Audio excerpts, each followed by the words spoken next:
Terima kasih Ustaz. Terima kasih atas kesempatannya. Eh, Bismillahirrahmanirrahim. Rabbi shrah sadri wa yassirli amril wahlul 'uqdatam min lisani yafqahu qawli. Assalamualaikum warahmatullahi wabarakatuh. Waalaikumsalam Waalaikumsalam warahmatullahi warahmatullahi wabarakatuh. wabarakatuh. Wassalatu wassalamu ala asrofil anbiya'i wal mursalin wa ala alihi wa sahbihi ajmain amma ba'du. Yang pertama dan yang paling utama, marilah kita panjatkan puji syukur kehadirat Allah Subhanahu wa Ta'ala yang atas rahmat dan hidayahnya kepada kita semua, sehingga pada malam hari yang berbahagia ini kita masih diberikan nikmat Islam dan iman, serta dapat berkumpul pada pengajian Berkah Mulia Indonesia pada malam ini, Ahad 30 Zulqa'dah 1447 Hijriah atau bertepatan dengan tanggal 17 Mei 2026. Selanjutnya, tak lupa salawat dan salam semoga tercurah kepada junjungan kita Nabi besar Muhammad Sallallahu Alaihi Wasallam. Baiklah, untuk mempersingkat waktu, saya akan membacakan susunan acara pada pengajian malam ini, di mana temanya adalah sumpah dengan nama Allah dan ucapan atas kehendak Allah dan kehendakmu, yang nanti akan dibawakan insya Allah oleh Ustadz Wukir Saputro. Susunan acara kita pada malam ini adalah sebagai berikut. Yang pertama pukul 20 sampai 25 MC buka acara, kemudian pukul 20.05 sampai 20.15 ada tasmi surat Al-Kahfi ayat 1 sampai 10 yang akan dibacakan oleh Bapak John Setiawan dan terjemahannya oleh Bapak Heri Cipto. Kemudian pukul 20.15 sampai 20:20 prakata dari pengurus BMI yang rencananya disampaikan oleh Bapak Yudi Widayanto. Kemudian pukul 20:20 sampai 21:10 adalah pemaparan materi kajian oleh Ustadz Wukir Saputro. Kemudian selanjutnya pukul 21:10 sampai 21:30 adalah tanya jawab, dan pukul 21:30 akan kita akhiri pengajian pada malam hari ini. Demikianlah susunan acara pada malam hari ini. Hadirin hadirat yang dirahmati oleh Allah Subhanahu wa Ta'ala. Untuk acara pertama yaitu pembukaan, marilah kita buka acara kita atau pengajian kita pada malam hari ini dengan membaca basmalah bersama-sama. Bismillahirrahmanirrahim. Bismillahirrahmanirrahim. Baiklah, untuk acara yang kedua kita adalah pembacaan ayat suci Al-Quran yang akan dibacakan oleh Bapak John Setiawan dan terjemahan oleh Bapak Heri Cipto. Dengan hormat kepada Bapak John Setiawan dan Bapak Heri Cipto, kami persilahkan. Terima kasih Pak Alfian. A'udzu billahi minasyaitonir rajim. Bismillahirrahmanirrahim. Alhamdulillahilladzi anzala ala abdihil kitaba wa lam yaj'al lahu iwaja qayyiman liyundira ba'san syadidan min ladunhu wa yubashshiral mu'minin الذين يعملون الصالحات أن لهم أجرا حسنا ماكثين فيه أبدا وينذر الذين قالوا اتخذ الله ولدا ما لهم به من علم ولا لآبائهم كبرت كلمة تخرج من أفواههم إن يقولون إلا كذبا ولعلك باخع نفسك على آثارهم إن لم يؤمنوا بهذا الحديث أسفا إنا جعلنا ما على الأرض زينة لها لنبلوهم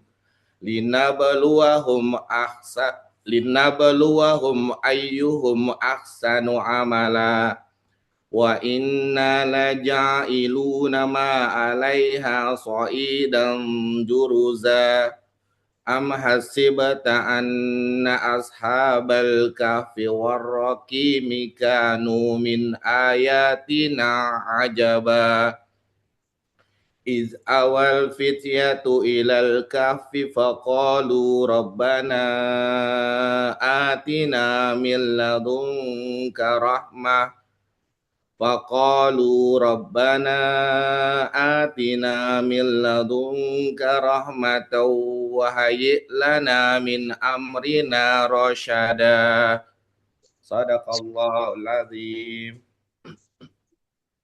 Aku berlindung kepada Allah dari godaan setan yang terkutuk. Dengan nama Allah yang Maha Pengasih, Maha Penyayang. Kecaman terhadap anggapan adanya anak Tuhan.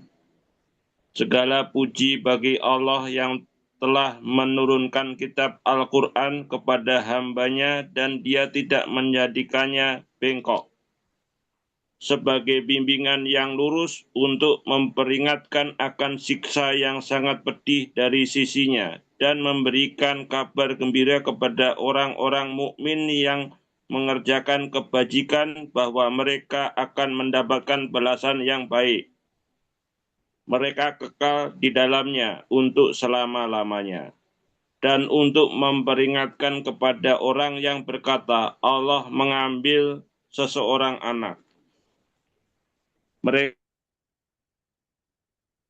tahu tentang hal itu.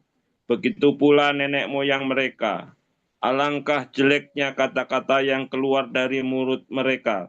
Mereka hanya mengatakan sesuatu kebohongan belaka. Maka barangkali engkau Muhammad akan mencelakakan dirimu karena bersedih hati setelah mereka berpaling. Sekiranya mereka tidak beriman kepada keterangan ini, Al-Quran. Sesungguhnya kami telah menjadikan apa yang ada di bumi sebagai perhiasan baginya, untuk kami menguji mereka, siapakah di antaranya yang terbaik perbuatannya. Dan kami benar-benar akan menjadikan pula apa yang di atasnya menjadi tanah yang tandus lagi kering. Kisah Ashabul Kahf. Apakah engkau mengira bahwa orang yang mendiami gua dan yang mempunyai rokim itu termasuk tanda-tanda kebesaran kami yang menakjubkan?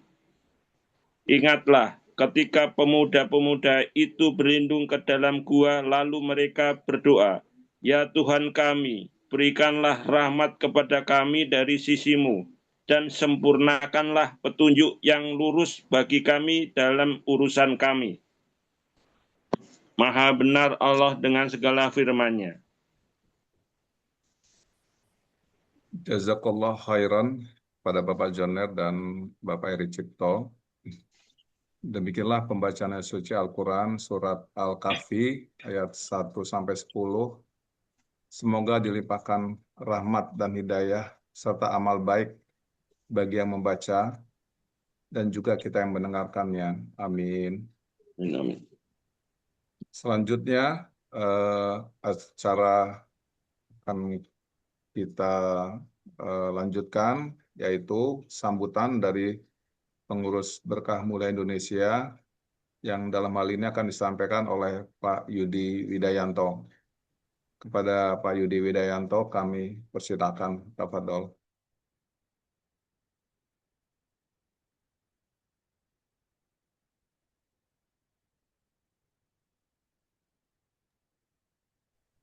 Tes tes. Assalamualaikum warahmatullahi wabarakatuh. Waalaikumsalam warahmatullahi wabarakatuh. Wabarakatuh. Terima kasih Mas Alfi Andra atas waktu yang diberikan. Alhamdulillahirrabbilalamin. Hamdan katsiran thayyiban barakan fi. Kami berdoa. Asyhadu an la ilaha illallah wa asyhadu anna Rasulullah. Allahumma shalli wa sallim ala Nabi Muhammad wa alihi washabihi ajmain. Saya mewakili pengurus PMI akan mengucapkan beberapa hal.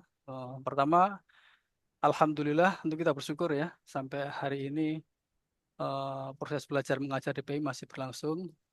Kemudian yang berikutnya, alhamdulillah juga para ustadz, para pengajar juga masih berkenan mengajar.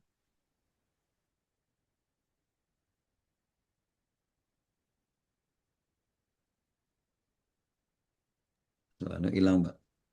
Halo. Mbak Yud, suaranya hilang, Mbak Yud. Kok tiba-tiba suaranya hilang, Mbak Yud. Ada apa itu?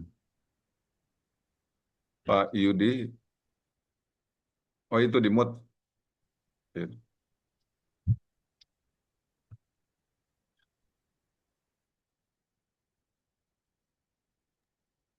Itu masih unmute. Dibuka nih. Tes. Nah, udah masuk lagi. Oke, kesenggol tadi. Agak. Kita lanjut ya. Para asitira masih mengajar. Alhamdulillah, semoga Allah berikan kelimpahan atas ilmu yang diberikan dan bermanfaat buat kita. Kemudian berikutnya saya lihat beberapa ada peserta baru ya. Bapak atau Ibu, ya, selamat datang, ahlan wa sahlan. Semoga Allah mudahkan, istiqomahkan untuk terus mengaji di PMI. Seperti kita ketahui bahwa di PMI selain belajar tahsin, belajar Al-Quran, juga kita lakukan pengajian ahad malam seperti ini. Yang pekan pertama itu terakhir itu kisah sahabat ya. Kemudian yang pekan kedua Ustadz Dindin itu tentang Sirah Nabawiyah. Kemudian pekan ketiga ini adalah Ustadz Ukir dan pekan keempat Ustadz Ujang. Di mana kajian-kajian itu kita prioritaskan tentang pilar-pilar Islam ya. Pertama kan pilar Islam itu mengenal Allah ya. Kemudian mengenal agama Islam, kemudian mengenal Nabi ya. Seperti yang Rasulullah kabarkan bahwa kelak manusia akan ditanyakan 3 hal, man rabbuka, man dinuka, man nabiyuka. Nah, alhamdulillah seperti saat ini kan kita belajar akidah, artinya kita mengenal Allah. Apa hak Allah yang kita tunaikan, apa hak Allah yang tidak boleh kita larang. Dengan harapan belajar tauhid seperti ini akan menguatkan kita menjalani hidup dengan baik. Sekarang kan kita pada tauhid ya, belajar tauhid pada buku kitab tauhid jilid 3 bagi yang punya bukunya. Kemudian yang kedua adalah mengenal agama. Mengenal agama Islam itu kan, Islam sendiri kan artinya berserah diri ya. Artinya setiap muslim wajib berserah diri atas aturan-aturan yang Allah tetapkan. Bukan kita membuat aturan-aturan sendiri ya. Nah itu tentunya menyangkut seperti syariat. Syariat yang sudah disampaikan Ustadz Ujang terkait wudhu sesuai dengan Rasulullah. Kemudian nanti mungkin insya Allah akan lanjut lagi sholat sesuai dengan Nabi dan lain sebagainya seterusnya. Kemudian selain itu juga mengenal Nabi. Nah ini yang disampaikan Ustadz saat ini disampaikan Ustadz Dindin, mengenal sejarah Rasulullah sejak lahir hingga kelak meninggal dunia seperti apa. Kita akan contoh akhlak beliau dan sebagainya. Nah dengan kurikulum seperti ini, semoga kita mendapat berusaha mempelajari Islam secara kafah. Kemudian selain itu, selain syariat-syariat itu terkait dengan ibadah fisik, juga tentunya dengan ibadah batin ya.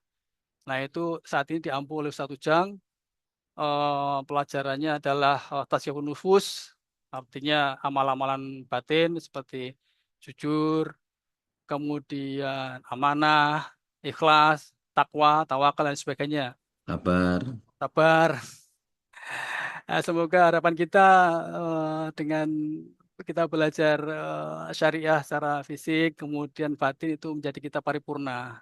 Seperti apa yang Rasulullah sampaikan bahwa kalau bisa kita meninggal dalam keadaan hati yang bersih, qalbun salim, harapan seperti itu.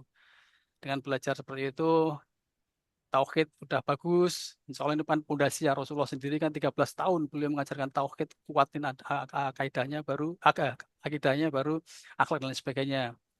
Nah, ini dengan kita mempelajari tauhid akidah, harapannya menjalani hidup ini dengan bergantung kepada Allah. Apalagi nanti kalau misalnya setelah ini belajar juga asma wa sifat ya, sifat-sifat Allah, artinya kita hidup terbimbing lah, artinya dalam keadaan dicoba ya kita sabar, gitu kan? Karena Allah Ar-Rahman Ar-Rahim, Maha Pengasih Maha Penyayang. Kemudian seandainya diberi kebalikan ya bersyukur. Tidak putus asa kalau dicoba. Sementara kalau dengan lebih kelebihan atau kenikmatan tidak terus menjadi sombong, tapi bersyukur. Kira seperti itu. Dan tidak lupa pula ada beberapa saya sampaikan ya, beberapa peserta baru itu menanyakan juga tentang Pak Yudi ini infaknya seperti apa. Saya sampaikan sekali lagi bahwa ini sifatnya ada sukarela, tergantung kemampuan dan istilahnya keikhlasan Bapak Ibu. Yang kedua, mohon seandainya setelah ditransfer diinfokan ke saya supaya saya mudah men-trackingnya dari siapa dan siapa ya gitu. Karena kalau sebagian tidak menyampaikan itu saya bingung ini dari siapa gitu ya, apalagi yang pakai Dana dan pakai apa itu ya, Flip ya, itu nggak muncul namanya gitu. Kira-kira seperti itulah harapan kami seperti itu. Kemudian yang terakhir yang perlu saya sampaikan juga, ini kan saat ini saudara kita ini sedang melakukan ibadah haji ya, artinya kita mengingatkan lagi bagi yang berhaji saudara kita doakan semoga bisa menjalani dengan lancar. Ada juga beberapa peserta BMI ya yang sudah melakukan haji juga, semoga lebih lancar, kemudian mabrur. Adapun kita yang di sini tidak terus berdiam diri, tapi kita juga punya keutamaan hari pertama sampai hari 10 Dzulhijjah kan luar biasa ya. Kalau berdasarkan hadisnya kan Allah sangat mencintai amalan-amalan di tanggal 1 sampai 10. Bahkan ya bisa dikalahkan dengan seseorang yang berjihad dengan hartanya dan nyawanya, kemudian dia meninggal. Itu luar biasa. Nah, artinya kita semoga bisa istiqomah menjalankan banyak amalan yang secara umum mungkin baca Al-Quran, kemudian yang mau berkurban juga kurban, kemudian ya secara umum lah bersedekah, dan yang paling banyak adalah berzikir, terutama takbir ya. Itu kalau zaman dulu kan sahabat Rasulullah itu Ibnu Umar sama Abu Hurairah kalau nggak salah ya, itu bahkan sampai ke pasar bertakbir seperti itu. Begitu mulianya hari-hari ini. Saya seperti itu yang perlu saya sampaikan. Sekali lagi terima kasih semuanya partisipasinya. Mohon maaf jika ada kesalahan dari saya. Saya sampaikan Assalamualaikum warahmatullahi wabarakatuh. Waalaikumsalam warahmatullahi wabarakatuh. Jazakallah khairan Pak Yudi Widayanto. Hadirin hadirat yang dirahmati Allah, acara selanjutnya masuk ke acara inti kita pada malam hari ini, yaitu pemaparan kajian dengan judul Sumpah dengan Nama Allah dan Sumpah atas Kehendak Allah dan Kehendakmu, yang akan disampaikan oleh Ustadz Ukir Saputro. Kepada Ustadz Ukir Saputro, hafidhahullah, kami persilakan. Tafadhol Ustadz.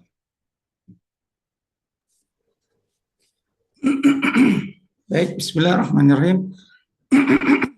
Assalamualaikum warahmatullahi wabarakatuh. Waalaikumsalam warahmatullahi wabarakatuh. Alhamdulillahirabbil alamin wa bihi nasta'inu ala umuri dunya waddin. Wassalatu wassalamu ala sayyidil mursalin sayyidina wa habibina wa maulana Muhammadin wa ala alihi wa ashabihi wa man ittaba'ahum bi ihsanin ila yaumiddin. Qala Allah Ta'ala fi kitabihil karim, ya ayyuhalladzina amanu ittaqullaha haqqa tuqatihi wa la tamutunna illa wa antum muslimun. Wa qala ta'ala, ya ayyuhalladzina amanu ittaqullaha wal tanzur nafsum ma qaddamat lighad wattaqullaha innallaha khabirum bima ta'malun. Amma ba'du, segala puji kita panjatkan kehadirat Allah Subhanahu wa taala. Pada kesempatan malam hari ini saya sedikit merevisi hari ya. Hari ini berdasarkan keputusan pemerintah sudah masuk malam Zulhijjah. Jadi 1 Zulhijjah jatuh pada hari Senin kalau tidak salah ya. Ya, maka coba Bapak-bapak update kembali keputusan pemerintah ya. Maka kalau hari ini tanggal 1 ya, karena pergantian masa dimulai dari maghribnya. Maka kita sudah boleh sudah harus menahan diri bagi yang akan berkurban untuk menggunting kuku, memotong rambut ya. Ini bagi bapak yang meniatkan kurban atau ibu ya. Kalau satu keluarga diwakili bapak bagaimana? Ya sudah, berarti bapaknya saja, ibunya boleh gunting-gunting kuku ya supaya lebih cantik. Boleh potong rambut ke salon supaya lebih cantik. Tapi untuk bapak kepala keluarga yang mau berkurban mulai menahan diri untuk tidak menggunting kuku dan memotong rambut. Apa hikmahnya? Hikmahnya adalah agar semakin banyak anggota dari badan kita yang dibebaskan dari api neraka. Ya, ini diantara hikmah yang diungkap oleh para ulama. Bapak Ibu sekalian, rahimani wa rahimakumullah, tadi sudah disinggung oleh Pak Yudi bahwa 10 Zulhijjah adalah hari terbaik. Sebagaimana Nabi SAW katakan, ma min ayyamin al-amalu salih ahabbu ilallah. Tidak ada hari-hari orang yang melakukan amal saleh lebih dicintai Allah kecuali hadhil ayyam, kecuali hari-hari ini, yaitu al-ayyamu al-asri, hari yang 10 dari 10 Zulhijjah. Walaupun amalan tersebut adalah amalan jihad. Amalan jihad itu adalah puncak daripada amalan seorang muslim. Jihad fisabilillah, jihad yang syar'i.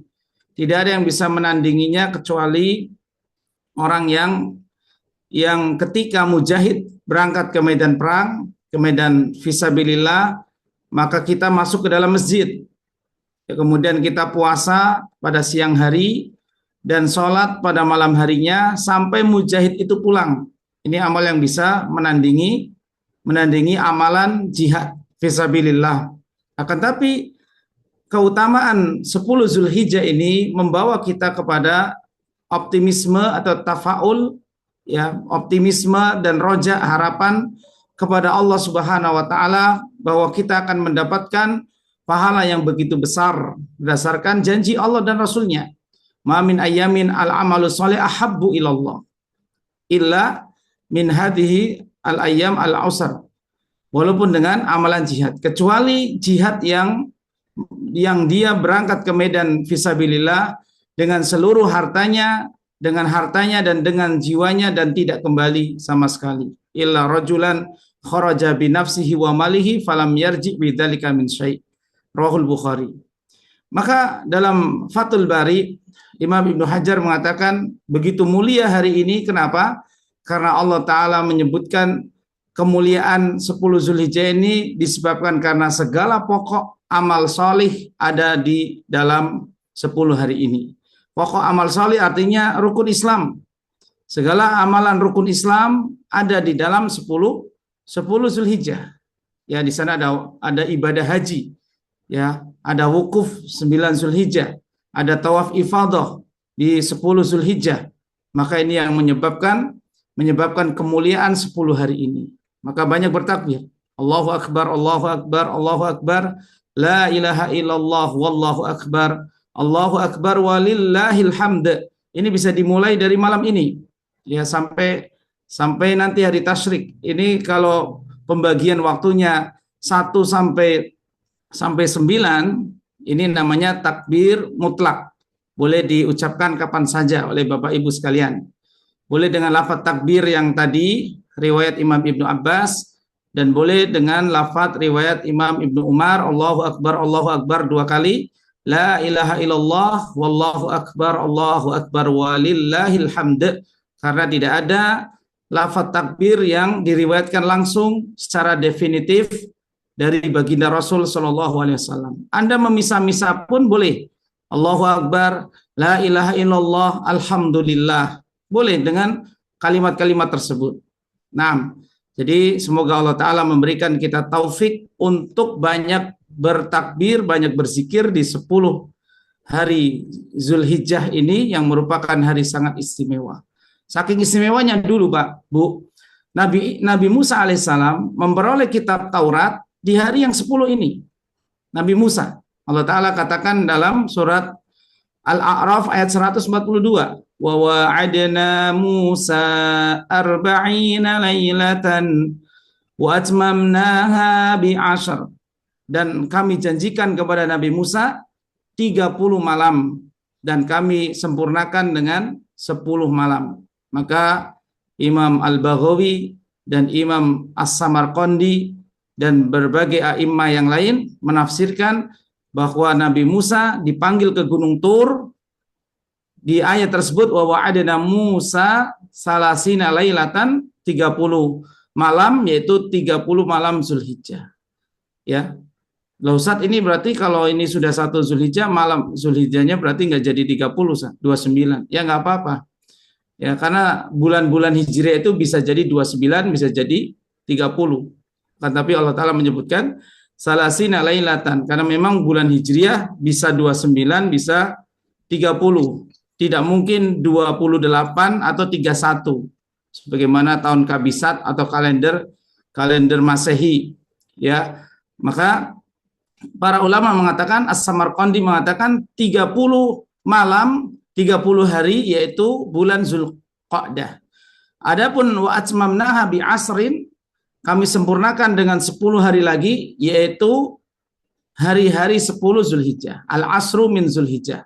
Ya, ini di antara keistimewanya, Nabi Musa diajak bicara oleh Allah Ta'ala karena beliau kalimullah. Beliau Nabi yang dijuluki dengan kalimullah. Tidak hanya Nabi Musa, Nabi Ayub diajak bicara langsung, Nabi Ibrahim, ya, Nabi Muhammad SAW, karena Allah Ta'ala berfirman, tilkar rusulu faddalna ba'dahum ala ba'd minhum man kallamallah. Di antara 315 Rasul, minhum, di antara mereka ada yang langsung Allah ajak berbicara. Ya, kalau Nabi SAW berbicara langsung saat Isra dan Mi'raj. Nah, barakallahu fiik, ini sebagai muqaddimah dan penyemangat kita. Karena ilmu ini adalah jalan terdekat menuju surga. Ketika kita mengetahui ilmu agama, maka kita akan termotivasi untuk melakukan, dan orang yang ngaji adalah orang yang kebaikannya selalu berkembang. Ya, sebagaimana orang yang baca wawasannya selalu berkembang. Tapi kan kalau wawasan dunia tidak begitu besar manfaatnya seperti ilmu agama. Ya, maka ketika Anda gemar membaca dahulu, sering baca koran, sering baca majalah, ya, sering baca buku pelajaran, ya, sering baca, mungkin itu bermanfaat kalau antum ingin ikut kuis wants to be millionaire, ya, ingin jadi milioner tuh. Tapi ilmu agama ini lebih penting. Ya, tidak hanya tujuannya untuk memperkaya wawasan, tapi memang untuk memperbaiki diri. Untuk memperbaiki diri dan supaya kita termotivasi dengan amal soleh. Kalau Anda mau, Anda bisa berpuasa dari tanggal 1 sampai tanggal 9. Ini diriwayatkan oleh sebagian Ummul Mukminin dalam kitab Lataiful Ma'arif, bahwa Nabi SAW berpuasa, tidak pernah meninggalkan puasa Asyura, tidak pernah meninggalkan puasa 9 Zulhijjah, maksudnya 1 sampai 9, dan tidak pernah meninggalkan puasa Senin dan Kamis. Ini puasa-puasa sunnah yang tidak pernah ditinggalkan oleh baginda Nabi SAW. Dan keterangan lain, Yaumul Bid, Ayamul Bid juga tidak pernah ditinggalkan oleh Nabi SAW. Ya, maka boleh berpuasa. Atau bisa berpuasa di tanggal 9 Zulhijjahnya nanti. Kalau lebarannya hari Rabu, berarti 10 Zulhijjah itu Rabu, maka hari Selasanya, ya, Selasa depan, insya Allah. Baik, barakallahu fiik, kita masuk ke kajian kita, Bapak Ibu sekalian yang kami muliakan, kami cintai karena Allah Subhanahu wa Ta'ala, Ya, dan di sini banyak ada Bapak Ibu yang baru gabung dengan BMI dan ikut pengajian, kami ucapkan ahlan wa sahlan. Dari Ya, Hong Kong, kepada, Ustaz. Dari kenapa Hong Kong. Ustaz? Dari Hong Kong. Dari Hong Kong, Masya Allah. Negeri apa sih tadi Ibu bilang? Negeri beton ya? Iya. Kalau beton itu kan itu isinya nangka ya Bu. Isinya nangka. Baik, negeri beton dari Hong Kong ya. Baik, ternyata kajian kita mendunia ya Ustaz Sam ya. Alhamdulillah.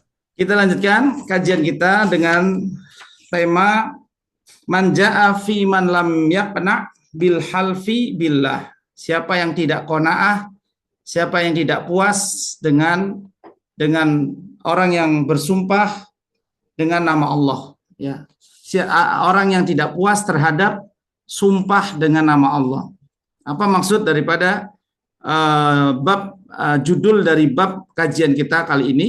Ya, karena ada orang-orang yang ketika mereka bersengketa dalam suatu permasalahan, kemudian lawan sengketanya ini berusaha membela dirinya tapi tidak punya bukti, ya, dan dia bersumpah dengan nama Allah, maka kita harus menerima sumpah tersebut. Kenapa kita harus menerima sumpah tersebut? Karena kalau kita menerima sumpah dia dan zohirnya dia orang baik, ya, maka sama saja dengan kita mengagungkan Allah Subhanahu wa taala. Karena lawan rival kita dalam khusumah dalam suatu permasalahan ini orang baik.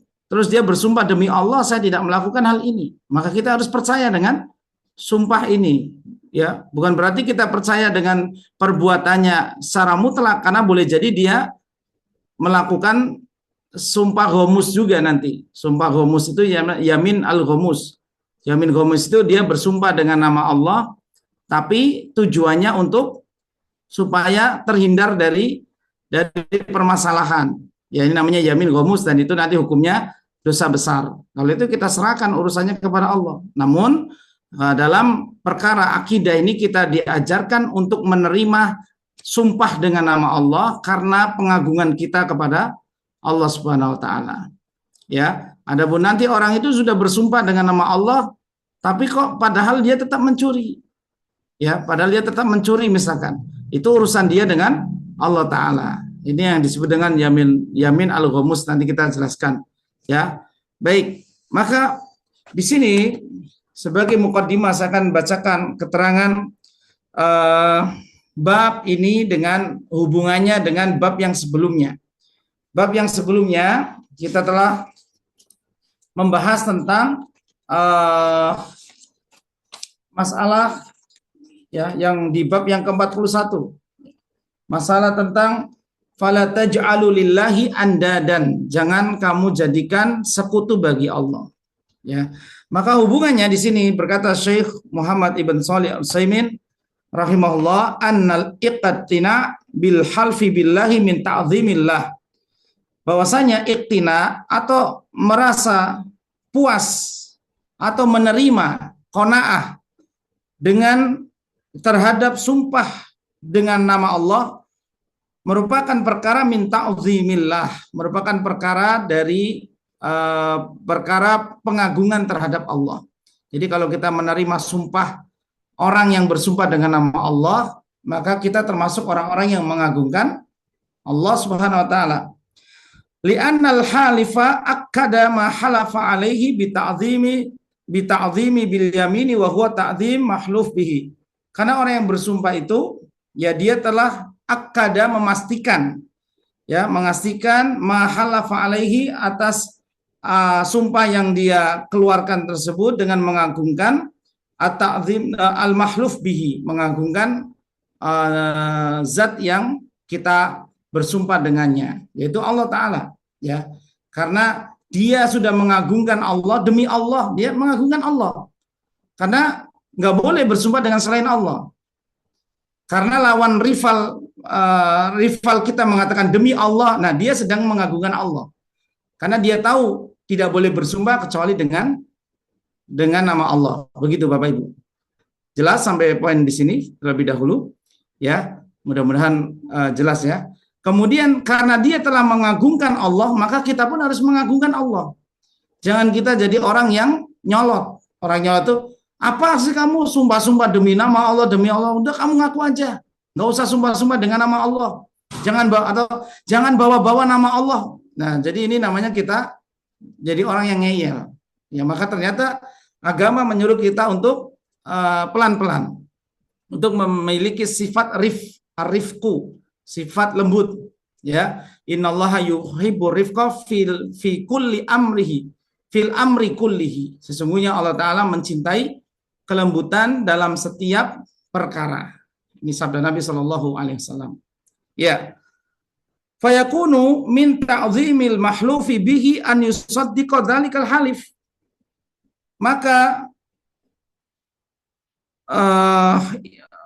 fayakunu min ta'zimil mahlufi, orang yang mengagungkan, ya, maka mengagungkan al-mahluf bihi, ya, mengagungkan zat, mengagungkan Allah Subhanahu wa taala yang kita hanya boleh bersumpah dengan namanya, ya.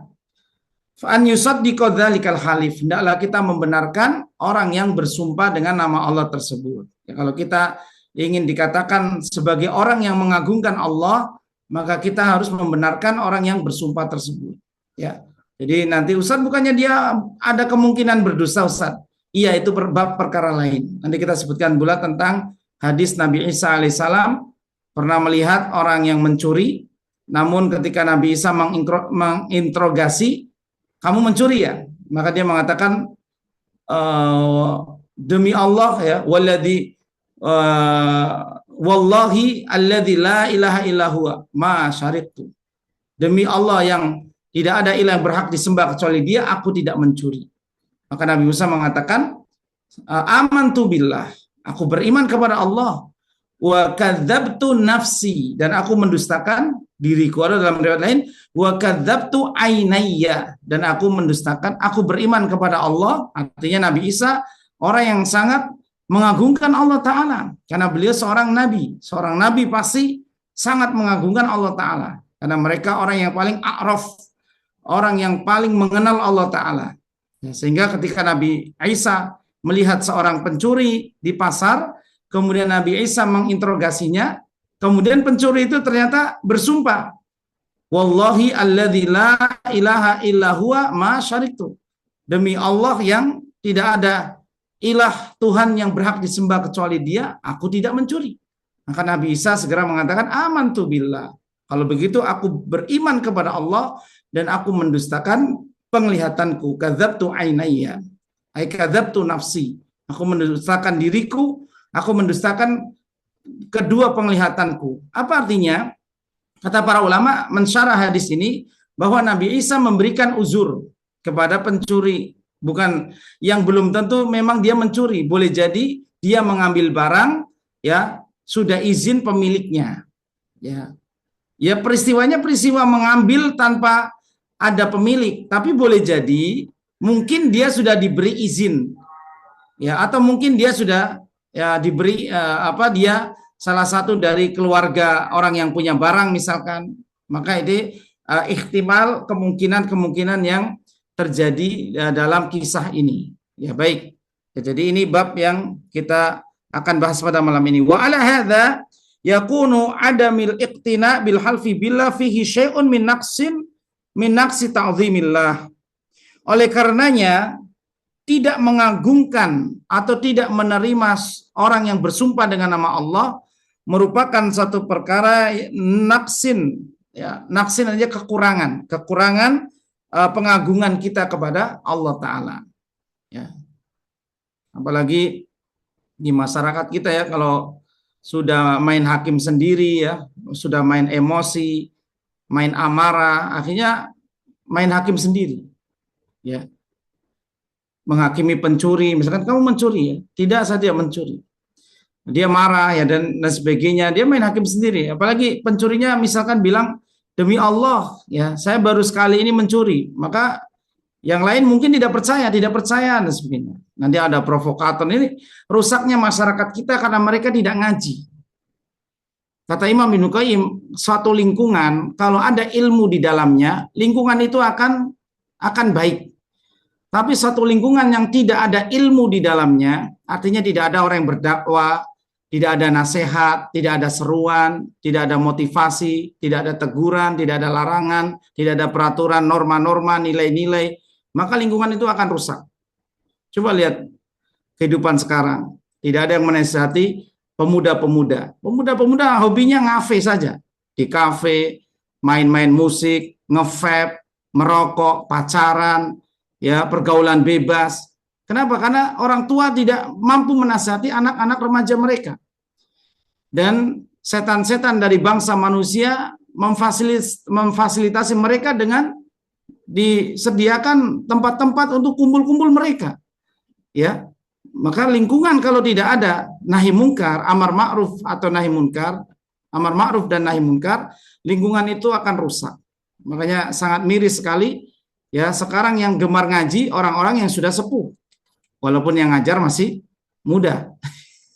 Walaupun yang ngajar masih muda. Maka coba lihat kenapa anak-anak muda sekarang tidak gemar ngaji. Ya, walaupun dibikinkan program misalkan ngaji untuk para remaja, untuk risma, misalkan untuk ada remaja masjid, ada apa namanya program ini program itu, tapi minatnya sangat sedikit. Itu yang menyebabkan kualitas generasi gen misalkan milenial ya, atau gen Z atau apalagi gen Z ini ya, maka ini menurun drastis dari sisi kualitas spiritual ya. Kenapa? Karena mereka tidak mau menuntut ilmu. Taib. Kita lanjutkan. Wa hadza yunafi kamal tauhid.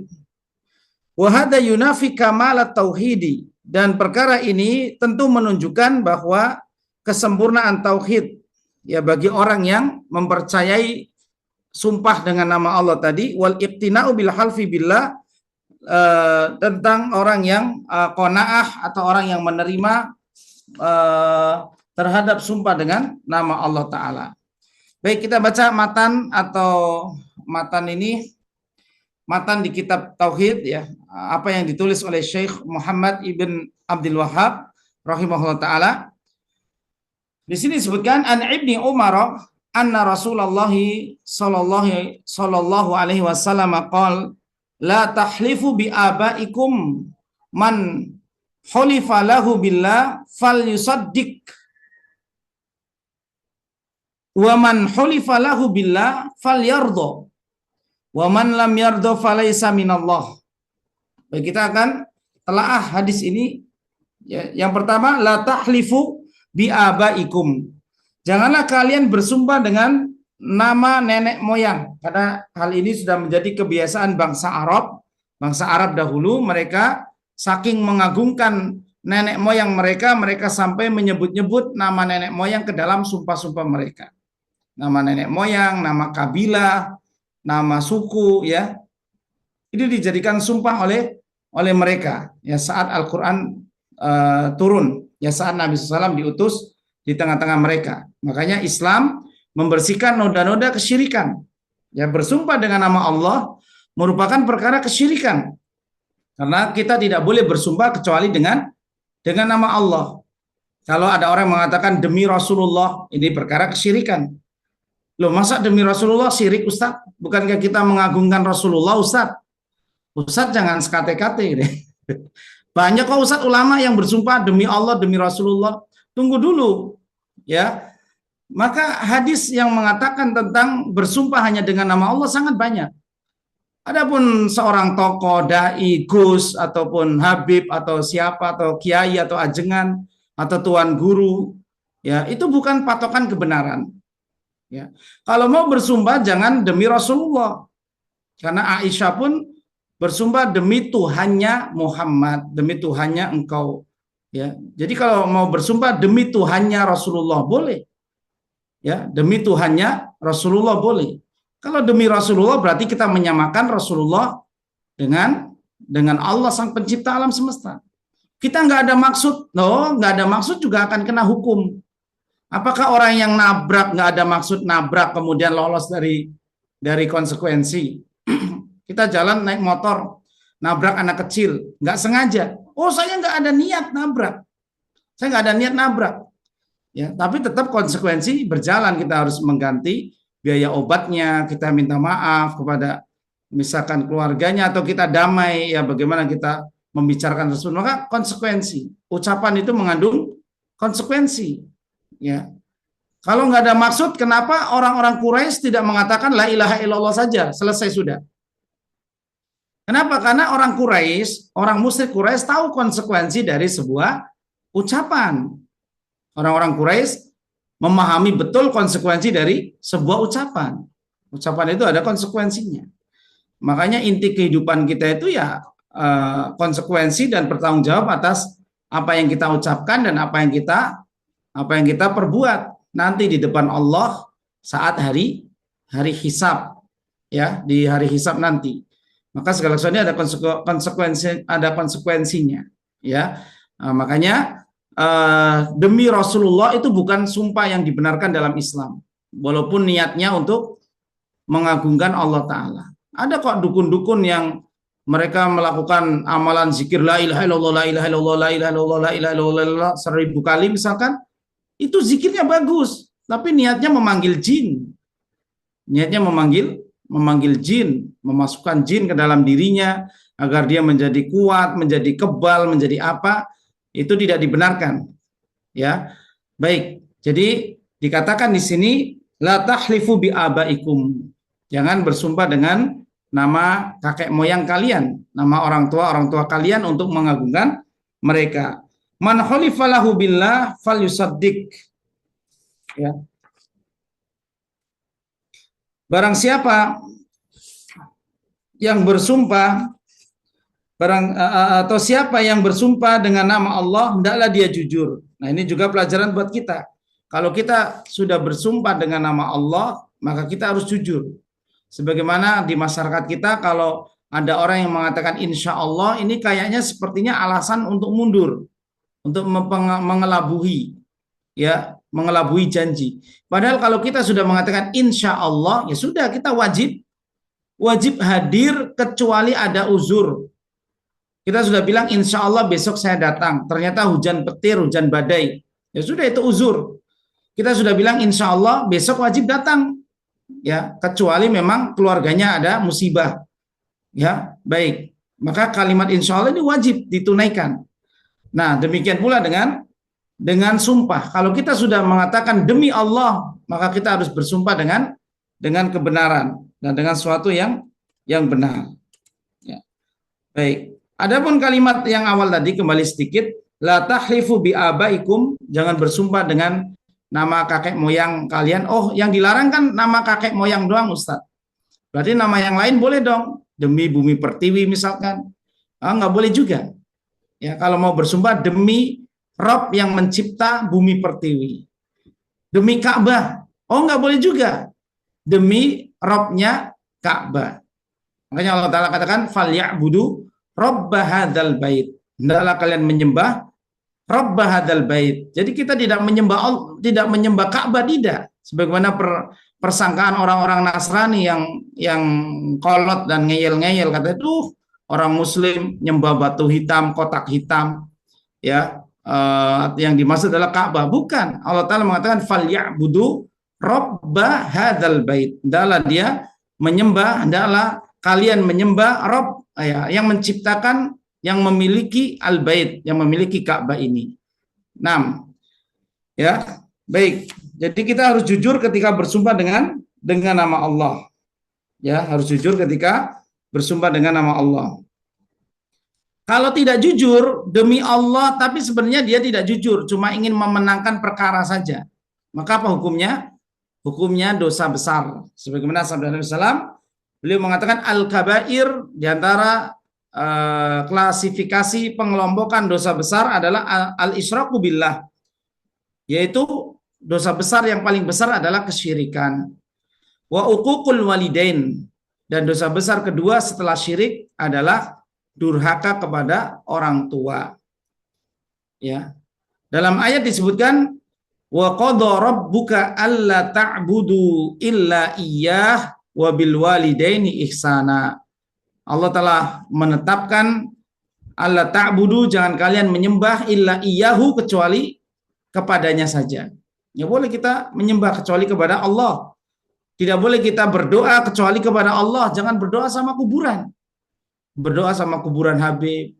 Ya Habib Husain, ya iqdi hajatana. Ya Habib Husain, iqdi hajatana. Ini nggak boleh. Nggak boleh sambil goyang-goyang di mana namanya? Yang pertama kali ibadah zikir goyang-goyang, tahu nggak? Ya, disebutkan para ulama, yang pertama kali ibadah goyang-goyang itu Samiri dan Bani Israel. Ya.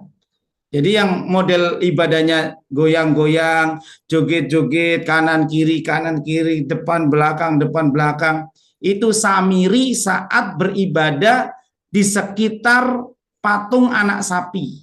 Kan Bapak Ibu sudah dengar kisah Samiri membuat patung anak sapi dari perhiasan emas yang dikumpulkan oleh Samiri dan penduduk dan Bani Israel saat meninggalkan kota Mesir, saat mereka dikejar, saat mereka lari ya dari kota Mesir. Ya, maka Samiri membuat patung anak sapi itu, dan Nabi Musa saat itu sedang beribadah tadi. Wa wa'adna Musa arba'ina lailah. Nabi Musa mengatakan, ya Harun ukhlufni, wahai Harun jadilah khalifahku kamu. Wahai abangku Harun jadilah khalifah wakilku. Aku akan pergi menerima Taurat ya di Gunung Tur. Maka ternyata Nabi Harun tidak kuat dalam mengemban tekanan Bani Israel. Nabi Harun sudah berdakwah, namun mereka tidak nurut. Akhirnya Samiri beriktikaf dan beribadah di sekeliling anak sapi itu dengan goyang-goyang. Jadi siapa tuh yang ngajarin ibadah goyang-goyang? Yahudi. Samiri. Ya. Nabi SAW kalau berzikir Bapak Ibu dan para sahabat, ya ketika mereka di majlis, mereka berzikir, mereka beristighfar, mereka bertasbih. Seolah-olah di atas kepala para sahabat itu ada burung, dan burungnya itu menclok doang, saking antengnya mereka. Jadi coba ajaran zikir goyang-goyang di kuburan, ajaran siapa? Wong Nabi dan sahabat kalau zikir kayak pohon saja, tenang. Ya, kalau ada burung yang nempel, itu burung itu sampai nggak mau pergi, saking antengnya badan mereka, tenangnya mereka dalam berzikir. Ya, baik. Jadi yang ngajarin zikir goyang-goyang, saya katakan Samiri. Ya, maka nggak usah ikut-ikutan sama Samiri. Baik, apalagi sampai meminta kepada kuburan. Wahai Habib Fulan, wahai siapa wali Fulan, wahai Syekh Fulan, Syekh Bagawi, saya Fulan, ini semuanya tidak dibenarkan dalam Islam. Ya, jangan meminta kecuali kepada Allah Ta'ala. Idza sa'alta fas'alillah. Nabi SAW katakan, apabila kamu meminta, mintalah hanya kepada Allah Subhanahu Wa Ta'ala semata. Baik. Jadi dosa yang paling besar setelah syirik adalah uququl walidain. Uququl walidain. Yang ketiga, wa qatlun nafsi.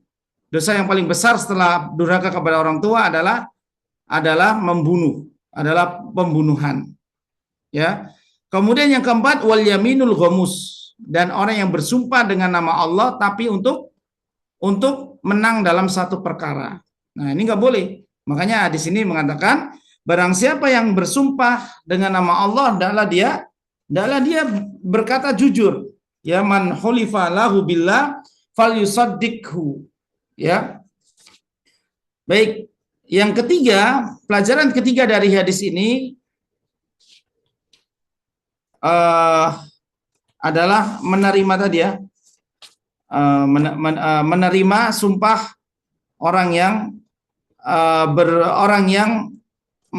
bersumpah dengan nama Allah, itu kita terima sumpahnya, karena ini bagian dari mengagungkan. Dan ini poin inti dari pembahasan bab ini. Ya, jika ada seorang bersumpah kepada kita, ya dia mengatakan demi Allah aku tidak mencuri, maka hendaklah kita menerima sumpah tersebut. Kalau dia berbohong gimana? Ya itu masuk ke urusan dia, yamin al-ghamus. Kewajiban kita menerima sumpah dia.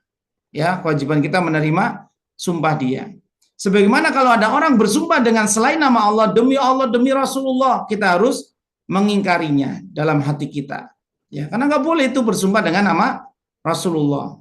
Ya, kalau mau demi Allah, demi Tuhannya Rasulullah, itu masih boleh. Tapi kalau dengan demi Rasulullah nggak boleh. Ya kan yang dilarang dengan nama nenek moyang doang, Ustaz. Nah, hadis itu ya dikatakan oleh para ulama dalam syarahnya tidak ada mafhum mukhalafah dalam perkara ini. Ya, bukan berarti yang dilarang dengan bapak moyang doang. Selain itu demi bulan, demi matahari. Toh banyak juga hadis-hadis yang melarang ya tentang bersumpah dengan selain nama Allah. Man halafa bi ghairillah faqad asyraka. Siapa yang bersumpah dengan selain nama Allah, dia telah melakukan perbuatan kesyirikan. Bagaimana Bapak Ibu sekalian? Sering nggak menemukan hal seperti ini, atau mungkin Bapak Ibu pernah terjatuh dalam masalah ini? Ini bahaya. Kalau pernah terjatuh, misalkan pernah mengatakan demi Rasulullah, nah ini perkara syirik kecil. Jadi kita tetap harus bertaubat. Oh ternyata saya salah, ya. Ternyata saya salah. Oh tapi Ustadz, tapi kan ada ulama yang membolehkan Ustadz. Nah, jadi kalau semuanya ada ulama, ada kiai, ada ini, nanti akhirnya kita percuma ngaji. Ya kita ngaji itu kan mencari dalil yang paling rojih, Yang membenarkan perkataan bersumpah demi Rasulullah siapa coba? Dan apa alasannya? Alasannya paling alasan akal-akalan. Ini kan mengagungkan Rasulullah. Loh, mengagungkan Rasulullah kan bukan cara seperti itu. Ya, ada caranya kita mengagungkan Rasulullah Shallallahu Alaihi Wasallam. Baik. Kemudian yang keempat, pelajaran yang keempat, waman lam yardo falaisa minna. Ini ancaman. Barang siapa kalau kita nggak ridho, dia telah mengucapkan demi Allah, kemudian kita ngeyel, apa sih kamu itu sumpahmu bohong, jangan bawa-bawa nama Allah. Ya maka siapa yang tidak ridho ya terhadap sumpah dengan nama Allah ini, Nabi SAW katakan, falaisa minna, falaisa minallah di sini. Ada beberapa lafaz hadis falaisa minallah, falaisa minna. Ini menunjukkan perkara dosa besar. Ya, jadi siapa yang tidak ridho, maka ini dosa besar. Sebagaimana orang yang bersumpah dengan nama Allah, tapi ternyata dia berdusta, ini juga dosa besar. Jadi kesimpulan pengajian kita apa? Kalau kita bersumpah dengan nama Allah, hendaklah berkata jujur.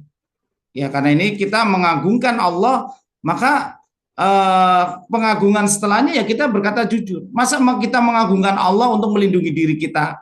Seperti orang munafik. Ya, sumpah-sumpah mereka itu hanya untuk melindungi jiwa dan harta mereka. Ittakhadu aymanahum junnatan fasaddu an sabilillah. Dalam surat Al-Munafikun disebutkan ittakhadu aymanahum. Mereka mengambil sumpah mereka atau mereka menjadikan keimanan mereka junnah sebagai tameng saja. Ya, jangan demi Allah ini demi untuk tameng supaya kita nggak terkena kasus atau ingin memenangkan perkara, jangan. Barang siapa bersumpah demi Allah, maka dia harus berkata jujur. Kemudian pelajaran kedua, kalau ada teman rival kita yang mengatakan demi Allah saya nggak mencuri, ya sudah kita percaya. Adapun memang kalau dia berdusta ya udah itu urusan dia yang melakukan yamin al-ghamus tadi, ya sumpah dusta. Ya, sumpah demi nama Allahnya benar, tapi dia berdusta. Ada perkataan Imam Ibnu Mas'ud radhiyallahu ta'ala anhu yang mengatakan bersumpah dengan nama Allah tapi dusta, yaitu yamin al-ghamus tadi, sumpah palsu, lebih aku sukai daripada orang yang bersumpah dengan nama selain Allah. Apa artinya? Apakah kalau gitu boleh dong ya bersumpah dengan nama Allah kemudian bersumpah? Bukan begitu. Maksud Ibnu Mas'ud adalah perkara kesyirikan ini lebih besar daripada perkara hanya perkara dosa. Ya, dosa besar memang tidak bisa kita remehkan. Orang yang bersumpah demi Allah kemudian dia berdusta, ini dosa besar. Tapi dosa yang lebih besar adalah bersumpah dengan nama selain Allah. Ya, ini maksud Ibnu Mas'ud radhiyallahu anhu. Baik. Ya. Kemudian ancaman untuk orang-orang yang tidak rela menerima sumpah billahi atau dengan nama Allah tadi. Ini ancamannya apa? Dosa besar, falaisa minna atau laisa minallah. Falaisa minallahi fi syai'in illa an tattaqu minhum tuqah wa yuhadzirukumullahu nafsa. Ya, jadi di ayat Quran ada falaisa minallah. Di hadis banyak dikatakan falaisa minna. Ya, bukan dari Allah, bukan dari golongan kami. Misalkan man ghasya falaisa minna. Siapa yang berbuat curang, maka bukan dari golongan kami. Ya, curang dalam apa? Kalau pelajar ujian nyontek, ya. Kalau pekerja masuk kerja nyogok, ya kan? Kalau pejabat tanda tangan ya untuk melegalkan proyek-proyek sendiri untuk menipu rakyat. Ini namanya orang-orang curang. Kalau pedagang dia curang mengurangi takaran dan timbangan, ya. Apalagi kecurangan itu ada di mana-mana, Pak. Ada di mana-mana. Ya, maka siapa yang curang, man ghossa, yang berbuat ghish, yang berbuat kecurangan, laisa minna. Kalau ada kalimat laisa minna atau laisa minallah, ini menunjukkan dosa besar. Ya, jadi orang yang curang itu dosa besar. Kita mau kerja nyogok. Wah, ini curang ini, ya. Ini dosa besar. Kita bertobat kepada Allah Subhanahu wa taala. Ya. Baik, kita lanjut ke bab yang setelahnya, qaulu masyaallahu wa syi'ta. Ini juga masih dalam pembahasan bab ya tentang jenis-jenis kesyirikan yang merupakan syirik kecil dari sisi al-aqwal atau ucapan. Ya. Jadi ucapan sumpah ini merupakan ucapan. Nah, adapun ucapan Masya Allah wa syi'ta ini juga bagian dari bab kesyirikan. Karena kita memang belajar kitab tauhid ini, Bapak Ibu sekalian, untuk membersihkan noda-noda kesyirikan sekecil apapun kita harus menghindarinya. Kalau Bapak-bapak punya mobil mewah, ada goresan dikit aja segera didempul. Bukan didempul ya, digosok, dipoles. Ya, kita ingin mobil kita itu murni, kinclong. Ya, ingin mobilnya murni atau kinclong. Maka kesyirikan yang hinggap dalam hati kita pun harus membersihkannya. Karena kita tahu semua, man haqqaqat tauhid dakhalal jannah bilal hisab wa bilal azab. Siapa yang memurnikan tauhidnya dari noda-noda kesyirikan berbagai macam jenisnya, maka dia akan masuk surga tanpa dihisab. Allah tidak akan perhitungkan lagi dosa-dosanya. Udah nggak dianggap dosa-dosa kita tanpa hisab. Tidak akan dihitung lagi. Ini bagi orang yang memurnikan tauhid, ya. Wabila hisab dan bila hisab wabila azab, dan tidak akan mampir ke neraka terlebih dahulu. Karena ada kaum muslimin yang masuk surga tapi mampir ke neraka terlebih dahulu, ya. Tapi di antara keistimewaan belajar tauhid adalah siapa yang memurnikan tauhid dengan semurni-murninya, sekecil apapun kesyirikan kita harus menghindarinya, maka dia akan masuk surga tanpa hisab, tanpa azab. Ya, ini bagi orang yang belajar tauhid. Ada keutamaan pula tentang tauhid bahwa orang yang mati disolatkan oleh 40 orang yang bertauhid, dia akan dapat syafaat. Coba bayangkan. Siapa yang meninggal kemudian disolatkan 40 orang yang tidak menyekutukan Allah sama sekali dalam ucapan, dalam perbuatan, namanya tauhid yang murni, maka dia akan diberikan, mayit ini akan diberikan syafaat oleh Allah Subhanahu wa taala. Ini pentingnya pelajaran tauhid. Ya, istimewa sekali. Kemudian perkataan Abu Hurairah radhiyallahu anhu, ya Rasulullah, man as'adan nas bi syafa'atika yaumal qiyamah. Wahai Rasulullah, siapa orang yang paling bahagia mendapat syafaat darimu pada hari kiamat? Maka Nabi SAW mengatakan, pertanyaanmu sungguh luar biasa wahai Abu Hurairah. Ini pujian untuk Abu Hurairah. Ya, orang yang cerdas pertanyaannya berkualitas. Abu Hurairah orang yang cerdas, orang yang paling banyak meriwayatkan hadis, banyak menghafal hadis. Ya, semakin orang menghafal hadis, maka wajahnya akan semakin mulia. Ini faidah dari menghafal hadis. Tapi Bapak Ibu yang hafal Quran aja dulu ya. Juz 30 selesaikan dulu, baru di doping dengan hadis-hadis pendek ya. Hadis pendek misalkan la taqdab walakal jannah, jangan marah, bagimu surga. Ya, ini kan hadis. Ya, orang yang belajar hadis itu Allah akan membuat wajahnya semakin cerah. Ya, wajahnya semakin cerah. Nah, jadi Abu Hurairah menanyakan man as'adun nas bi syafaatika. Siapa yang orang yang paling bahagia dengan syafaatmu wahai Rasulullah? Maka Nabi SAW mengatakan man qala la ilaha illallah mukhlisan min qalbihi. Kama qala, siapa yang mengucapkan la ilaha illallah benar-benar ikhlas dari dasar hatinya. Ya, artinya dia benar-benar memurnikan tauhidnya. Ya, ini orang yang berhak mendapatkan syafaat. Kemudian datang keterangan bahwa orang yang bertauhid ini akan terhindar dari siksa kubur. Ya, lah iyalah. Yang pertanyaan pertama man rabbuka kok. Pertanyaan pertama man rabbuka. Kalau orang bertauhid, Allah Ta'ala berfirman, yusabbitullahu alladhina amanu bil qawli tsabiti fil hayati dunya wa fil akhirah. Allah akan meneguhkan orang-orang yang bertauhid, orang-orang yang beriman dengan kalimat ya bil qawli tsabit, dengan kalimat yang sabit, kalimat yang kokoh, yaitu tauhid.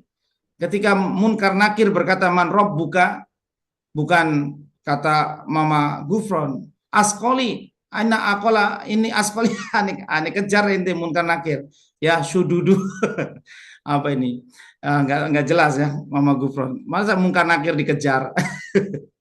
Yang ada Gufron dikeprek sama Munkar Nakir kalau dia tidak bertaubat kepada Allah Ta'ala ya.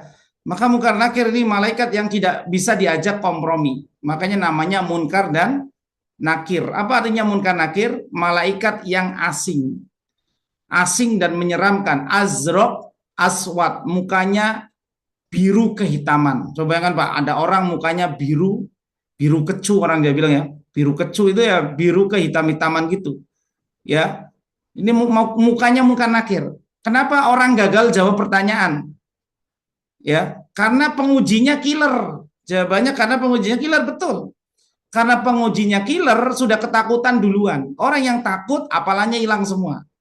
Ya, apalagi dikasih contekan. Apalagi cuma dikasih doktrin. Nanti kalau Munkar Nakir datang, bilang aja pengikutnya Mbah Kiai Fulan. Lo enak aja. Gampang banget. Ya, nggak seperti itu perkaranya. Perkara akidah nggak bisa dimain-mainin seperti itu. Oh pengikut ini, oh nanti Habib ini datang ke kuburan, nanti kasih kamu syafaat langsung saat Munkar Nakir datang. Lah enak saja dia.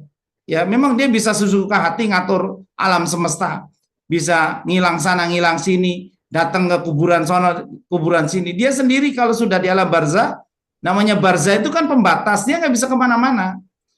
Ya kecuali ya keterangan. Iya Pak, Ustaz. 3 menit lagi. 5 menit, Ustaz.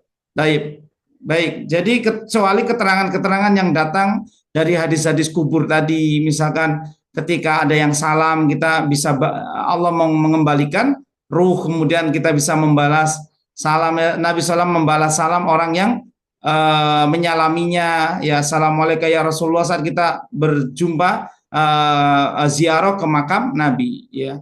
Adapun perkara-perkara goib tentang alam barzah yang disebutkan oleh dongeng-dongeng khurafat itu ya jangan dipercaya kalau tidak ada keterangan ilmunya. Baik, jadi perkataan Masya Allahu wa syi'ta ini datang seorang Yahudi protes, ana Yahudian atan Nabi SAW faqala innakum tunaddidun. Mereka protes, sesungguhnya kalian itu tunaddidun telah mengambil nid itu sekutu bagi Allah. Ya, karena kaum muslimin mendakwai orang-orang Yahudi bahwa Yahudi kamu kenapa menyekutukan Allah? Kenapa kamu sembah Uzair? Kenapa kamu anggap Uzair itu anak Allah? Maka Yahudi ini pinter. Dia bisa berhujah juga. Ya, kalian juga mengambil tandingan bagi Allah kok. Loh, masa? Ya iya, innakum tunaddidun. Kalian juga menjadikan tandingan bagi Allah. Di ayat bab sebelumnya ya, dikatakan fala taj'alu lillahi andadan in kuntum wa antum ta'lamun. Ya, di surat Al-Baqarah ya. Fala taj'alu lillahi andad. Jangan jadikan sekutu bagi Allah. Maka Yahudi ini tahu ilmu, memang dia tahu ilmu, tapi kan memang tidak mau mengamalkan saja. Maka Yahudi kemudian menyebutkan wa innakum tusyrikuna, dan kalian juga musyrik kata orang Yahudi. Taquluna masya Allah wa syi'ta. Kalian mengatakan masya Allah wa syi'ta. Artinya masya Allah dan atas kehendak Allah dan atas kehendak Muhammad. Kata Yahudi begitu. Yahudi ini pinter-pinter. Ya, maka kemudian Nabi SAW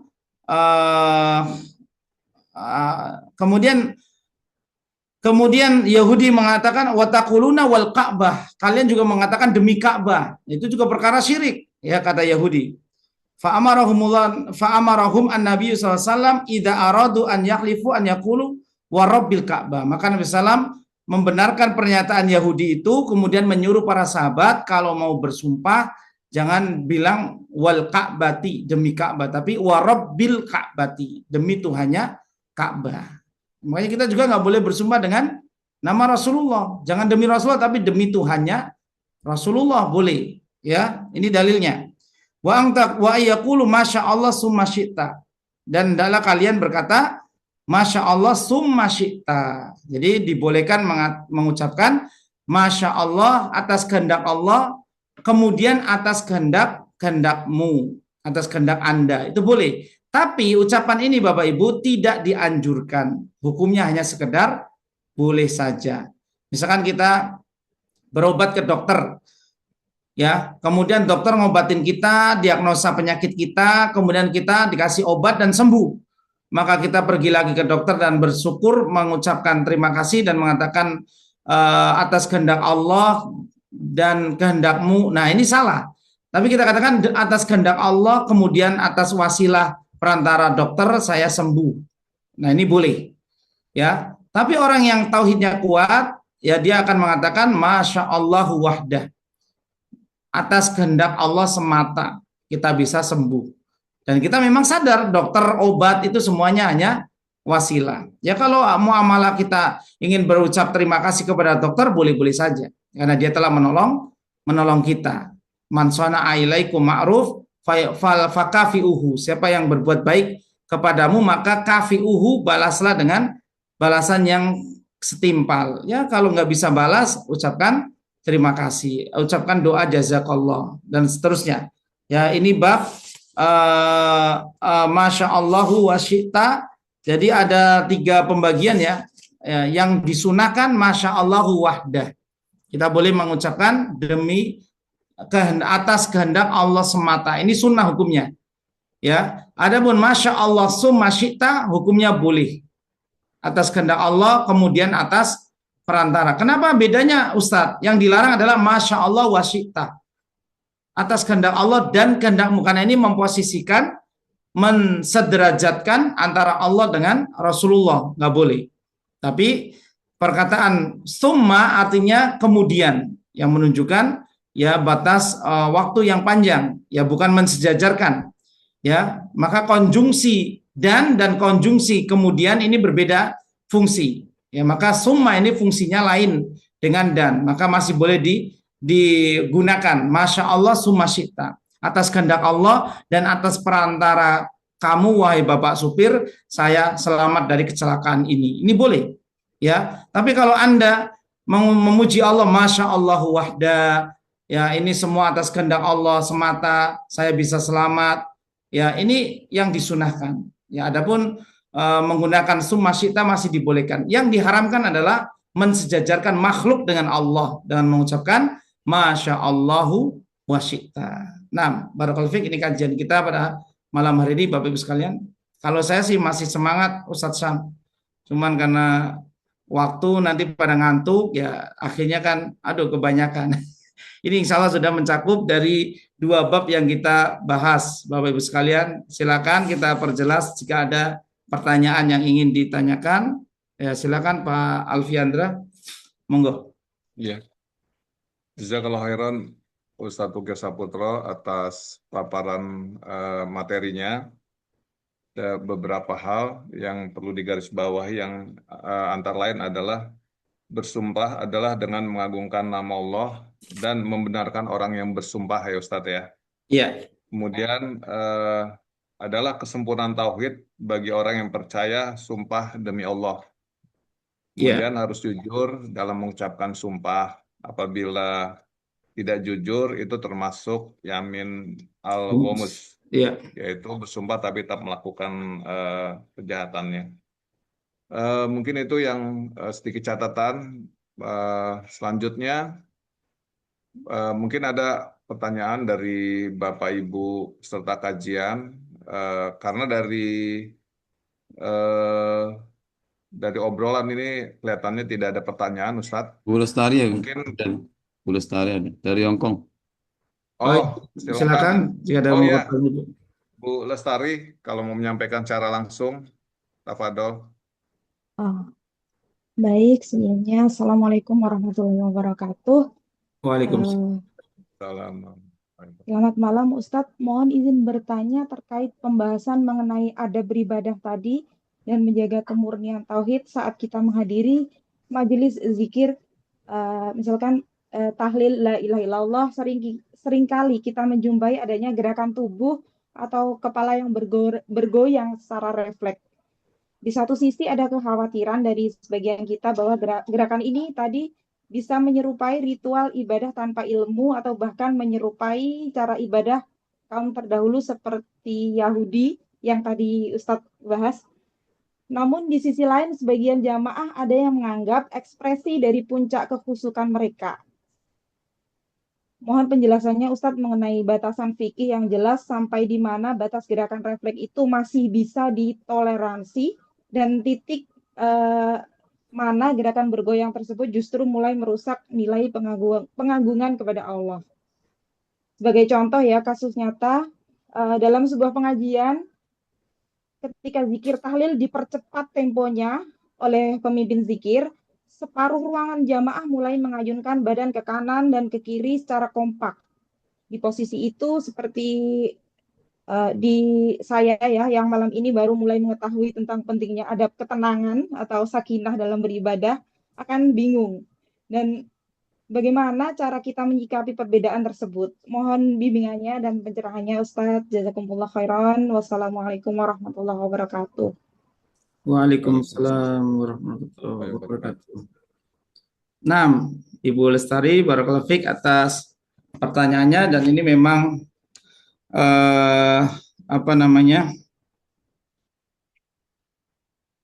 memang hal yang lumrah ya terjadi di masyarakat, akan tetapi tentu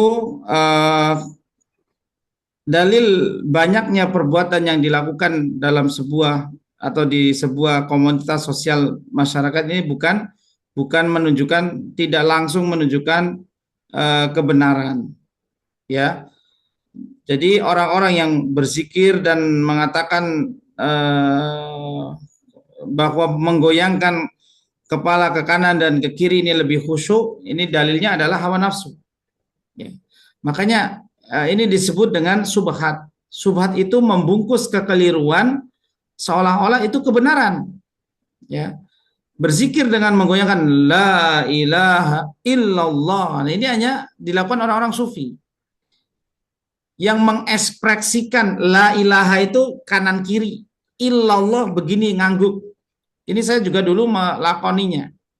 Ya, kami dulu melakoninya karena dengan doktrin lebih khusyuk, lebih menjiwai dan sebagainya. La ilaha illallah, la ilaha illallah. Ya enak-enak aja, ya, enak-enak saja.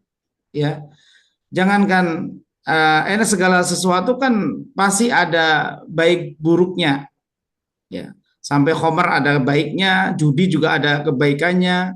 Akan tapi kan kita patokannya adalah kaidahnya wa ismuhuma akbaru min naf'ihima. Walaupun itu ada manfaatnya membawa orang itu lebih khusyuk, tapi kan dalil melarang. Kalau dalil melarang, kalau Nabi Sallam dan para sahabat zikir ya seolah-olah di atas kepala mereka ada burung yang bertengger, tidak pergi dari badan mereka itu, maka berarti mereka sangat khusyuk dalam berzikir. Ya, tentu hal ini dilakukan karena kebiasaan saja, kebiasaan, dan dia melihat lingkungannya seperti itu. Ya, kemudian dia ada sugesti, ya ada sugesti bahwa oh kalau saya menggerakkan zikir begini lebih nikmat, lebih khusyuk. Ya, tapi ternyata kalau kita sudah sampai ilmu kepada kita misalkan ya, tahapannya biasanya kalau dulu pengalaman kami, tahapannya kami zikir berjamaah sudah biasa. Awal-awal meninggalkan zikir jamaah kayaknya kok ada yang aneh ya, ada yang beda. Karena kita sudah biasa zikir bareng setelah sholat. Tapi ketika datang ilmu ternyata Nabi SAW ya tidak mengajarkan zikir bersama dan beliau zikir sendiri. Ya, adapun ada kiai yang mengatakan halo, ini di kitab Sahih Bukhari nomor volume sekian, Nabi SAW mengeraskan suaranya, hadis Ibnu Umar. Iya, itu jangan dipahami Nabi sedang zikir bareng sama jamaah, bro. Halo, Saya katakan halo juga ya, karena beliau juga bilang halo. Halo ya. Ya. Ada riwayat Ibnu Umar tadi dalam Sahih Bukhari, halo ya. Beliau mengucapkan zikir dengan kencang, dengan suara jahar karena ingin mengajarkan supaya sahabat menangkap pelajaran dari Nabi SAW. Bukan diartikan berarti ini boleh zikir berjamaah, Nabi juga zikir jamaah. Loh, bukan begitu, halo ya. Enggak demikian pemahamannya. Nabi SAW, bahkan Imam Syafi'i dalam Al-Um sudah menjelaskan, ya zikir berjamaah untuk mengajarkan jamaah lafaz-lafaz zikir boleh, tapi itu bukan esensi tujuan dari zikir berjamaah, karena sekarang kan jamaah dan imam sama-sama fase sudah hafal. Kenapa kalau sudah hafal masih dilakukan berjamaah? Ayo, halo. Baik ya. Jadi karena lingkungan kita yang seperti itu, jadi kita berzikir berjamaah, berzikir dengan bergoyang-goyang. Ini ala sufi, ya. Zikir yang diadopsi sufi tentu dari ajaran non muslim tadi. Ajarannya dari mana? Dari Yahudi, dari orang Yahudi. Ya, dari firqah-firqah yang menyimpang tentunya, seperti yang dilakukan oleh sufi yang diprakarsai oleh Al-Hallaj, ya. Ini zikir mereka tentu dengan berdiri. Kalau di Turki, ya zikir mereka sambil berdiri, menggoyang kanan kiri, ya. Karena memang ajaran mereka, ya, ajaran yang tentu tidak disandari dari baginda Nabi SAW. Ya, baik. Orang-orang sufi ini muncul pertama kali di wilayah Basrah. Sampai Hasan Al-Basri saja, Bapak Ibu sekalian, kabur dari Basrah. Karena orang-orang sufi ini nggak bisa dinasihati. Dalam tarikh Hasan Al-Basri itu kan di Basrah ya. Ya, yang karena munculnya kaum sufi ini diajak debat, dinasihati tetap ngeyel, akhirnya Hasan Al-Basri hijrah lagi. Ya, hijrah dan keluar dari kota Basrah tersebut. Nah, jadi begitu Ibu ya, batasannya yang dibolehkan bagaimana? Ya sudah, karena dalilnya Nabi SAW dan para sahabat zikir tenang, ya tenang saja.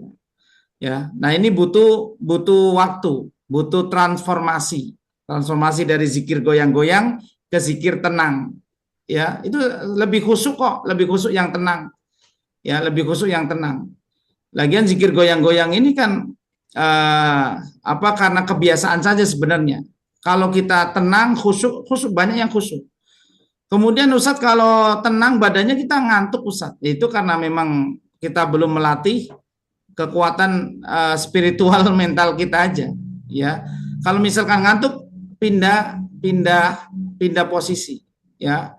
Kita geser posisi atau kita wudhu terlebih dahulu, baru kita lanjutkan zikir pagi lagi, zikir petang lagi, karena zikir pagi petang itu panjang. Kalau zikir setelah sholat, zikir muqayyad itu kan pendek, ya. Insya Allah yang nggak ngantuk. Kalau zikir pagi itu yang ngantuk biasanya. Zikir pagi, zikir petang, ini panjang, maka bikin ngantuk. Jadi tidak ada batasan boleh goyang sedikit, enggak. Tapi ya khusyuk saja, khusyuk. Ya, khusyuk dengan tenang. Insya Allah kalau hati kita mutmainnah, maka badan kita ikut mutmainnah. Kemudian kita hilangkan subhat-subhat tadi. Ya, kalau zikir harus akan dengan joget-joget lebih khusyuk, tentu ini tidak disyariatkan. Sholawat sambil muter-muter sorban, ada yang Allahumma sholli alaihi. Ini gimana? Ya. Ini sama saja dengan tidak memuliakan baginda Nabi SAW. Kita bersolawat itu dengan kecintaan, bukan dengan joget-joget. Ya, Allahumma sholli ala Muhammad. Lah gimana kita Allahumma sholli tapi kayak perbuatan dugem. Dugem kan mungkin gini-gini, ya. Atau yang dilakukan sebagian mengadakan konser solawat ini dan itu, tentu ini bertentangan dengan syariat. Ya, mereka tidak akan bisa mendatangkan hujah. Orang-orang yang melakukan zikir-zikir atau solawat-solawat dengan konser-konser musik, ini mereka ingin menikmati musiknya saja. Ya, bukan untuk mengagungkan ini namanya subhat, Dan kalau kita mempelajari agama kita tadarruj, ya sedikit demi sedikit, ya, maka insya Allah hal ini akan bisa kita kikis. Jadi kita akan bisa tenang melakukan ibadah sesuai apa yang disunahkan oleh baginda Nabi SAW. Barakallahu fiik, Ibu Lestari ya. Istiqomah di Hongkong Ibu ya. Barakallahu fiik. Ya, terima kasih Ustadz Ukir atas jawabannya. Mudah-mudahan cukup ya Ibu Lestari. Mungkin ada pertanyaan lain atau dari Ustadz Sam? Saya ngikut aja. Ya, kalau nggak ada, mungkin sedikit aja Ustadz pertanyaan dari saya sendiri. Bagaimana hukumnya kalau bersumpah dengan menyebut nama Allah tapi dalam keadaan terpaksa atau tertekan Ustadz? Misalkan kita diancam kalau seandainya tidak bersumpah, keluarga kita dibunuh atau apa begitu Ustadz. Mungkin itu aja ini pertanyaan Ustadz. Jadi kita dipaksa untuk bersumpah tapi dalam keadaan tertekan atau terpaksa. Nah, barakallahu fiik. Apabila kita terpaksa untuk dipaksa ya, dalam kalimat dipaksa untuk bersumpah ya, maka hukuman paksaan ini akan mengeluarkan dari kaidah. Misalkan kisah Ammar ibn Yasir radhiyallahu anhuma. Ya, setelah ibunya wafat dibunuh oleh Abu Jahal, yaitu Sumayyah radhiyallahu anha. Karena Sumayyah ini bekas budaknya Abu Jahal, dan Sumayyah dinikahkan Abu Jahal kepada Yasir al-Ansi dari orang Yaman, ya, dan mereka kemudian tetap melayani Abu Jahal, ya. Karena mereka tidak bisa menghentikan dakwah Nabi SAW, akhirnya atas ide pembesar-pembesar Quraisy, mereka mengatakan kita nggak bisa menghukum Muhammad karena dilindungi oleh Bani Hashim. Kalau begitu orang yang masuk Islam kalian urus masing-masing. Akhirnya mereka menyiksa budak mereka masing-masing. Mereka menyiksa budak mereka masing-masing atau mereka menyiksa orang-orang yang di bawah tekanan mereka. Ya, maka Sumayyah wafat ditusuk oleh Abu Jahal. Ya, orang yang pertama kali syahidah jadi yang pertama syahid adalah wanita ya, Sumayyah radhiyallahu anha, dan Yasir kemudian juga wafat, dan Ammar kemudian dipaksa. Ammar dipaksa untuk menghina Nabi Muhammad, bahwa Nabi Muhammad itu pendusta. Ya, kemudian katakan Lata wal Uzza, demi Lata wa Uzza. Ini kan kalimat kesyirikan. Maka hukum ikroh atau paksaan ini tidak berlaku. Ya, tidak kena hukum kita. Sebagaimana firman Allah Ta'ala di dalam surat An-Nahl ayat 106, ini patokan kita kalau suatu paksaan itu akan menyelamatkan kita, ya, tidak terkena hukum. Allah Ta'ala berfirman, man kafara billah mim ba'di imanihi, barang siapa yang dia melakukan kekufuran setelah imannya, ya maka dia kufur. Illa, ada istisna, kecuali illa man ukriha wa qalbuhu mutmainnun, kecuali yang dia dipaksa tapi hatinya tetap mengingkari. Nah, jadi syaratnya ketika kita dipaksa, hati kita tetap mengingkari. Kita dipaksa bersumpah, kamu harus bersumpah nanti demi Allah bahwa saya itu enggak salah. Ya, di pengadilan nanti kamu begitu. Kalau enggak, saya habisi seluruh keluargamu. Nah, ini kita kan dipaksa. Maka kita bersumpah nanti demi Allah Pak Hakim, si ini enggak bersalah kok. Ya. Ini semuanya kecelakaan murni, bukan pembunuhan. Nah, ini kan kita dipaksa. Tapi kita dipaksa sumpah demi Allah, tapi sebenarnya hati kita nolak karena keluarga kita akan dihabisi saja, diancam maksudnya. Ya, maka kita menolak. Wa qalbuhu mutmainnun, ya, mutmainnun bil iman. Nah, maka ini tidak masuk, ya, tidak masuk karena hukum kesyirikan tadi, ya, atau yamin gomus tadi, bersumpah dusta, enggak. Baik, ini tentang bab al-ikroh, ya, dipaksa. Nah, barakallahu fiik, silakan saya kembalikan ke Bapak. Baik, terima kasih Ustadz atas jawaban-jawabannya. Bapak Ibu sekalian, pengajian kita malam ini juga dibatasi oleh waktu karena sudah mendekati jam 9.30. Bila tidak ada lagi pertanyaan, terakhir kita akhiri. Namun sebelumnya mohon Ustadz Ukir dapat melantunkan doa penutup. Ustadz Ukir, waktu dan tempat kami persilahkan Ustadz. Nah, barakallahu fikum, kita berdoa kepada Allah Subhanahu wa Ta'ala dengan nama-namanya yang maha indah dan sifat-sifatnya yang maha tinggi. Semoga Allah Subhanahu wa Ta'ala memperbaiki keadaan kita. Allah Ta'ala memberikan kita ketakwaan untuk bisa menghindari dari perbuatan-perbuatan dosa, dan Allah Ta'ala berikan kita taufik untuk beramal soleh, ya, supaya jiwa kita semakin suci, semakin bersih dengan amal-amal soleh tersebut yang bisa menghapus dosa-dosa kita juga, ya. Maka ini semua butuh taufik dari Allah Ta'ala, dan Nabi SAW mengajarkan doa kepada kita, Allahumma ati anfusana taqwaha wa zakkiha anta khairun man zakkaha anta waliyuha wa maulaha. Dan semoga Allah Ta'ala memberikan taufik kepada kita semua untuk beramal soleh di 10 Zulhijjah, mulai besok atau mulai malam ini. Dan jangan lupa banyak berzikir, takbiran, ya, karena ini disunahkan. Dan semoga Allah Ta'ala mengumpulkan kita Bapak Ibu sekalian ke dalam surganya kelak. Amin ya rabbal alamin. Kita tutup dengan kafir majlis. Subhanakallahumma wa bihamdika asyhadu an la ilaha illa anta astaghfiruka wa atubu ilaik. Assalamualaikum warahmatullahi wabarakatuh. Waalaikumsalam warahmatullahi wabarakatuh. Waalaikumsalam. Terima kasih.